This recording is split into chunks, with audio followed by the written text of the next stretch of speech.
What's good, YouTube? I'm getting a hair transplant. That's a great catch. People will just listen straight away. No, but I actually am getting a hair transplant. I've booked in to go to Manchester in 2.5 weeks. So it's 2 weeks on this Friday coming, and it's Sunday today. Well, just over 2.5 weeks. I've just want this sorted now. Do you know what? It's probably not even that bad, but I know I've got a widow's peak. I know it's going to get worse, and it makes me feel better. Like, it's going to make me feel better about getting it done. So fuck it. If girls can have Botox and filler, then I can, and tits done exactly. I can have a hair transplant if I want one. Today's vlog. Really nice. Thank you. It's full of Christian. What? Christian stuff. This is my aftershave. I know, obviously. What was I going to say? Oh yeah, I'm training back today. Well, I'm actually doing posterior, so hamstrings, a hinge, and a load of rowing stuff. And I'm going to take you guys through a session and show you how to train back, how to bring up your back.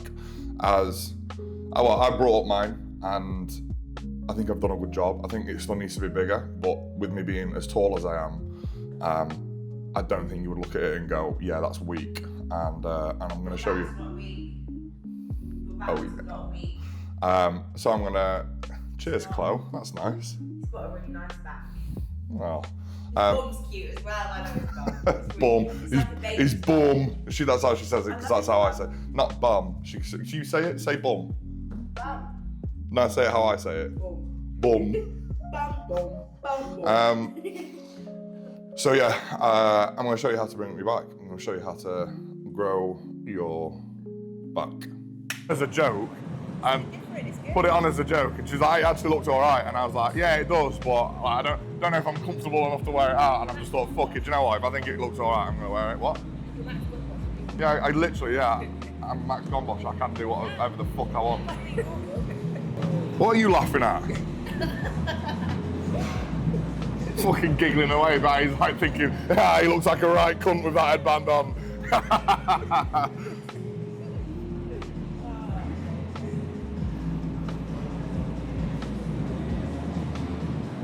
Right, so as mentioned, it's back and hams, posterior. So the session as it stands at the moment is 2 sets on hamstrings, 2 sets on the hamstring curl, 2 sets on the wide grip pull down, 1 set on a hinge, 2 sets on a single arm row, 1 set on an upper back row, and a bit of rear delts, and then we're good. Let's go, let's do this, straight in. A little tip on this, or not just this, but like any machine, is always try and exaggerate those ranges, right? That length and range and shorten range, try and make the most out of them. I like sit in them as well, just really perfect the accuracy and the feel. Like, a lot of people want to say it feels a bit bullshitty, but it's not. Like, it definitely plays a role in stimulating the muscle. Over time, though, in an attempt to progress, take those extra reps, take those extra low progressions, the form is ever so slightly going to change.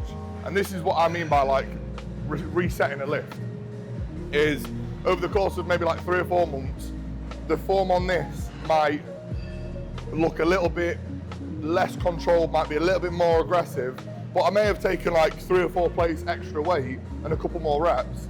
And so after 3 or 4 months, what I need to do is maybe drop the weight again and reset and try and emulate that first set that I did where my form was perfect. And that will give me a much more accurate representation of the progress I've made. It's very normal in the pursuit of progress to lose the quality of the set. And maybe not by much, but by something. And so that's what I would typically try and like do is push for progressions every so many months, look to reset your lifts, and then see how much further you've come.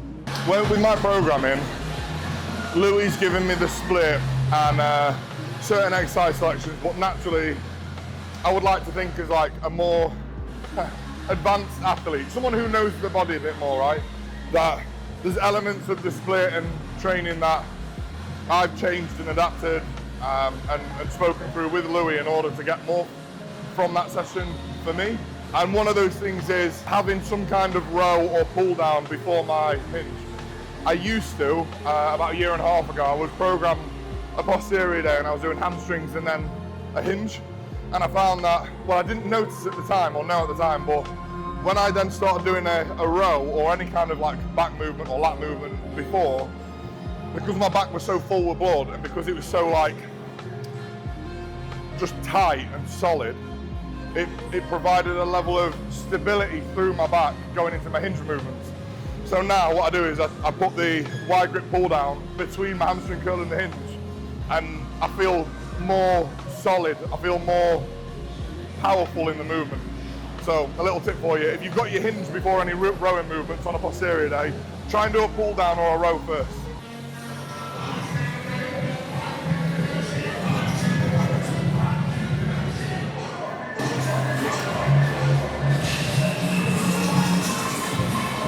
So next exercise is the belt squat RDL. I'm a massive fan of this. I think in terms of hinges, look, you'll get, I love JP, but naturally I'm not always going to agree with what he says, and for me, I do think there are better or worse exercises when it comes to hinging. For me, that's my opinion. Is my opinion right? That's up for debate. But for me, what this can do for you in terms of stimulus, safety, accuracy, is like unmatched. Like it just, I can't even. This and RDLs, like barbell RDLs or dumbbell RDLs, are just not in the same class. The way that you can target what it is that you're trying to target on a belt squat and do that safely, and literally load the cunt up to as heavy as you can lift without fear of injuring yourself is so much better than a barbell. And so I've swapped out the barbell. I'm not using that or doing that. I haven't been doing it for quite a while. I'm now using this. I worked up to 4.5 plates a side. I'm now on my way down a little bit just because body weight's down, but I'm going to show you how to make the most out of this exercise and how I perform it, because I think there are different ways to perform RDLs, and I don't think there's always like a right or wrong. There are do's and don'ts, but I feel like you can perform an RDL differently depending on what it is that you're trying to get out of the movement, right? So for me, this movement is like an entire posterior movement, right? It's from my calves all the way up to my upper back. I'm not thinking about just my glutes or just my hamstrings or just my erectors. I'm thinking about everything. And again, this machine allows me to do that very, very well. But when it comes to my back, a lot of people, when they RDL, they try and keep a stiff, like flat spine. Whereas for me, I actually round my back at the top, ever so slightly through the mid and then the top of my back. And the reason for this is because the more flat you keep your back, the more neutral your spine is, the more your lower back is being loaded. And I think this is the misconception, is people go, keep a neutral spine, protect your lower back. But the reality is, keeping a neutral spine keeps you secure and solid. But it's the moving under load which causes problems, right? Well, when you're secure and flat, what's taking all of the weight? Your lower back. If you think about like a broom, and at the end of the broom you've got the weight, and you're holding the weight at the end of the broom, where's the majority of the weight being held? At the bottom, at the base of the broom. Now think about a fishing rod, right? A fishing rod is designed to distribute the weight as evenly as possible so that it doesn't snap, right? That's how I hinge. I'm that fishing rod. I distribute the weight as best possible, and I try and get as much out of this movement to stimulate as much of my entire posterior as possible. And what that also means is I evenly fail across the board as well. From my hamstrings, my calves, my glutes, lower back, mid back, upper back, everything is failing all at once, because that's how I make it by design. I don't want my lower back to give out first. I don't want my glutes to give out first. I don't want my upper back to give out first. I want it all to fail evenly, and that gets me a much better stimulus and in turn much better growth.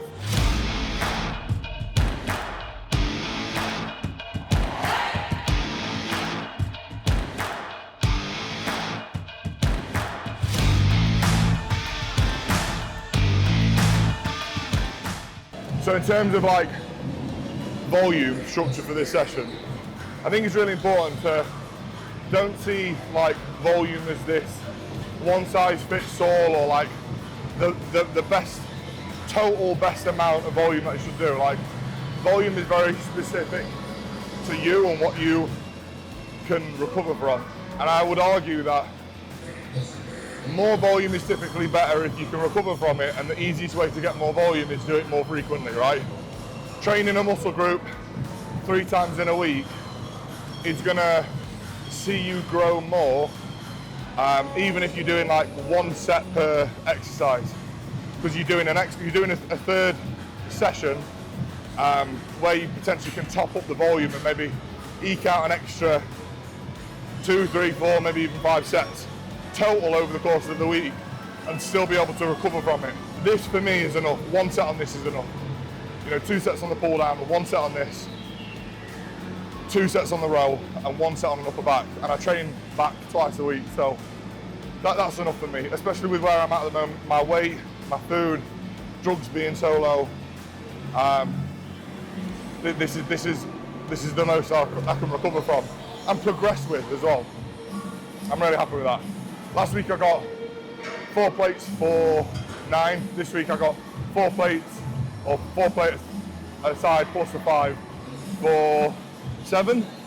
It's something like that, 7, I reckon. An extra 10 kilos and I've dropped 2 reps. And I'll work that up to 9 over the next couple of weeks as well, hopefully.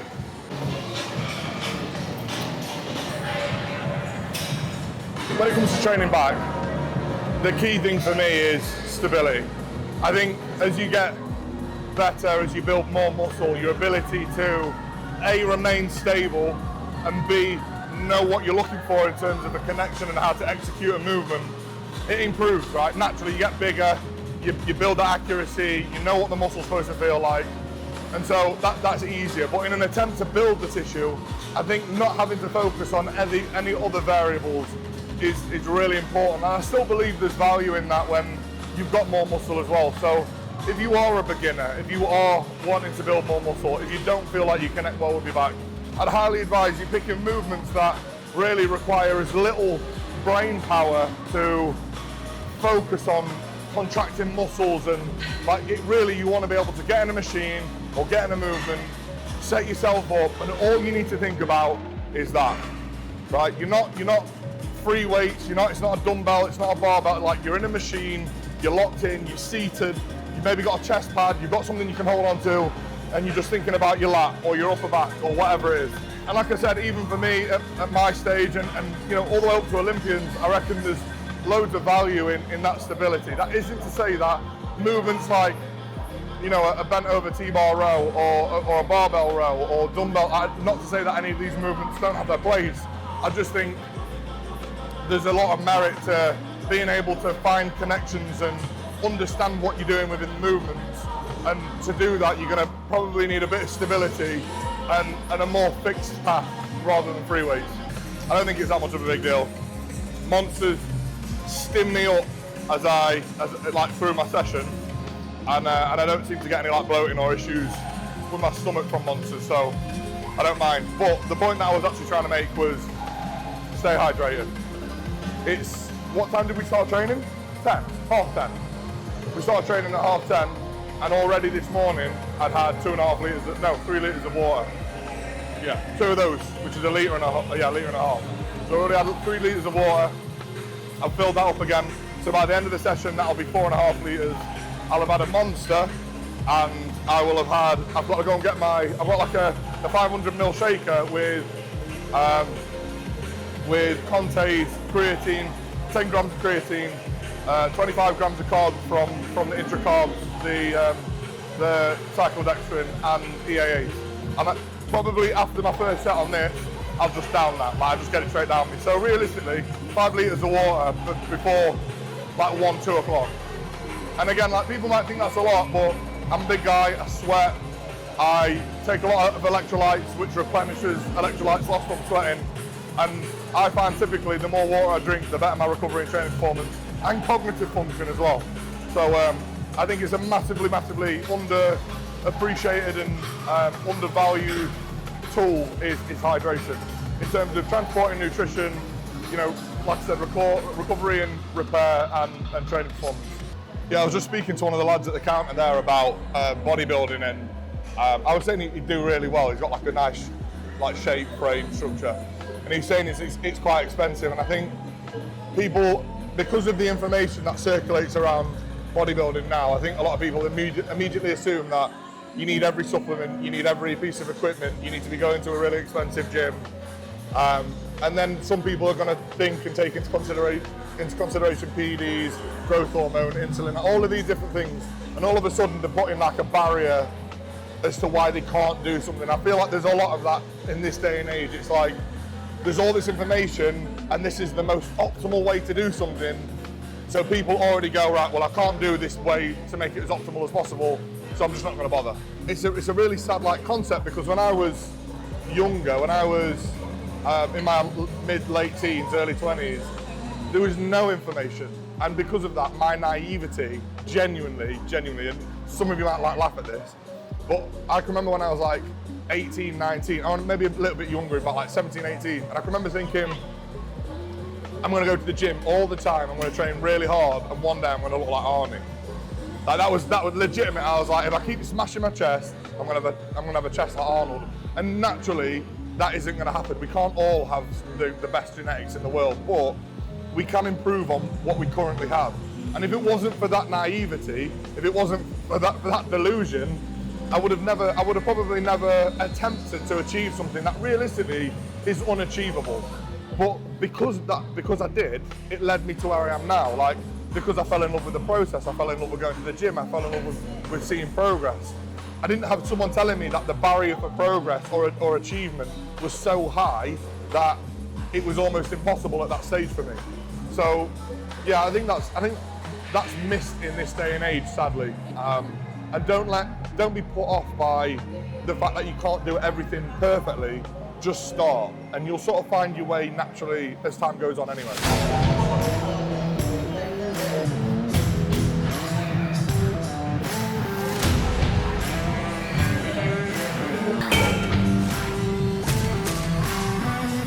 Okay, so we've changed cameraman or camera lady. We've got Chloe behind the camera now. So Shay, this morning as well. And Chloe was doing it this morning a bit as well. But Shay was doing the in the gym training stuff. Oh, sorry. What's up? You just jolted and I went like that. Right, yeah. So that's posterior wrapped up. I did say I'm going to do a YouTube for the hair transplant in 2 weeks. Probably do at least another one between. We'll see how it looks. It's all right, Chloe. We'll see how it looks when it comes out. Ben can do this anyway. Ben can do this. There we anyway. go. He can edit it. I'll do at least one more YouTube video between now and the hair transplant, and then I'll try and do I won't try. I will do the hair transplant as well. And I think Chloe might come and join me for the day as well, won't you? Yeah, because he doesn't realise it's going to drain him quite a lot with the pain. I am nervous. I want to look after him. I don't think it's going to be that bad. I just don't need that much doing. So I just can't see it being that. No, it is, trust me. Right, okay. I'll look after you, don't worry. Okay, thank you. I want to interact more with my YouTube following. So if you've got any questions for me or any comments to make on the videos or any suggestions on any videos that you'd like, I'd really appreciate your input, guys. And I'll try and get back to you a bit more because I'm a bit dead with the replies. You have to be good at replies. Yeah, I do, and I will reply more. I'm sorry, guys. Lots back from YouTube, by the way, more than Instagram. Yeah, so I will. Come here. Arlo, come here. I'm not chasing after you. Come here. I'm not chasing after you. Come here. Sit. Arlo, sit. Sit. Look at the camera. Good boy. You're a good boy. Oh. Right, guys. Thank you for watching the YouTube. Like, subscribe, and all that fancy shit. Oh, and comment. And also. Anyone who's watching videos and has subscribed, make sure they do, because a lot of people do that. Ah, yeah. What did you say again? Lots of people. Anyone that's watched the video and not. Lots of people watch your videos, but they don't subscribe.